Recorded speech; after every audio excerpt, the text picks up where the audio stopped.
توجہ نوجوانوں، ماں باپ میں سے کوئی ایک بوڑھا ہو جائے یا دونوں بوڑھے ہو جائیں، اللہ فرماتا ہے اب ان کو اف تک نہ کہنا، فلا تقل لهما اف، اف تک نہ کہنا، ولا تنہرهما، اور نہ ہی ان کو جھڑک کر بات کرو، وقل لهما قولا کریما، جب ان سے بات کرو تو نرم انداز میں بات کرو۔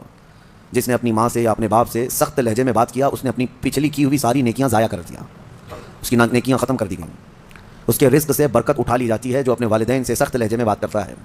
نافرمان جس نے اپنے والدین کا دل دکھایا، حدیث پاک میں میرے آقا صلی اللہ علیہ وسلم فرماتے ہیں، حضور فرماتے ہیں میں اگر چاہوں تو اس کے گھر کو آگ لگا دوں دنیا میں ہی، اس کو جینے کا کیا حق ہے؟ یہ سخت ترین چیز ہے۔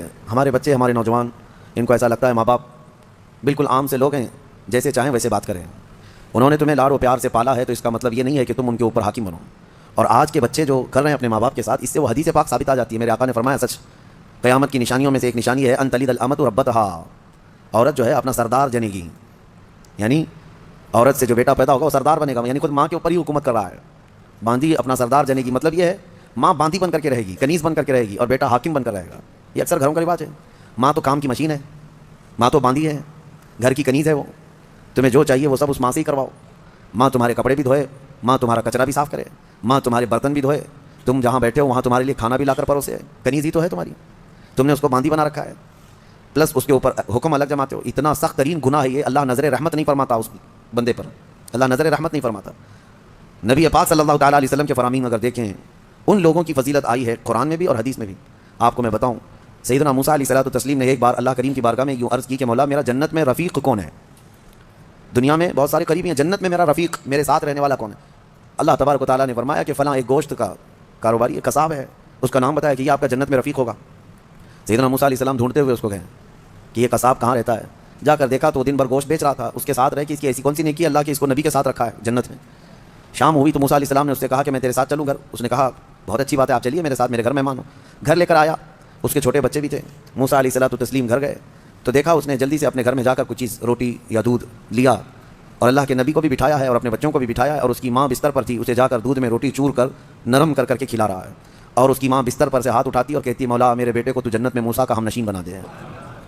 یہ اللہ تبارک و تعالیٰ نے اس ماں کی دعا سے اس بندے کو، ماں کے خدمتگار کو جنت میں موسیٰ علیہ السلام کا رفیق بنایا۔ میرے عزیزو، ماں باپ کو اپنے کنیز یا اپنے غلام نہ سمجھنا، یہ باندھی یا تمہارے غلام نہیں ہے۔ اور رب تبارک و تعالیٰ نے ان آیتوں میں فرمایا وَاخْفِضْ لَهُمَا جَنَاحَ الذُّلِّ مِنَ الرَّحْمَةِ وَقُلْ رَبِّ ارْحَمْهُمَا كَمَا رَبَّيَانِي صَغِيرًا۔ ان کے سامنے جب جاؤ تو اپنے بازوؤں کو نرمی سے بچھا دو۔ بازوؤں کو بچھا دینا مطلب کیا ہے؟ ان کے سامنے عاجزی کرو۔ تمہارے باپ بوڑھے ہو جائیں، تمہاری ماں بوڑھی ہو جائے، ان کو یہ احساس بھی نہ ہونے دو کہ وہ ایک چیز کو بار بار بول رہے ہیں۔ یہ آداب میں لکھا بھی ہے مفسرین نے کہ بڑھاپے میں اگر وہ تم سے دوسری بار سوال کریں ایک ہی چیز کو تو یوں نہ کہنا کہ ابا ابھی تو پوچھے تھے پھر پوچھ رہے ہو آپ، بلکہ ہر بار نئے انداز میں ان کو جواب دو تاکہ اسے احساس بھی نہ ہو کہ وہ بھول رہا ہے۔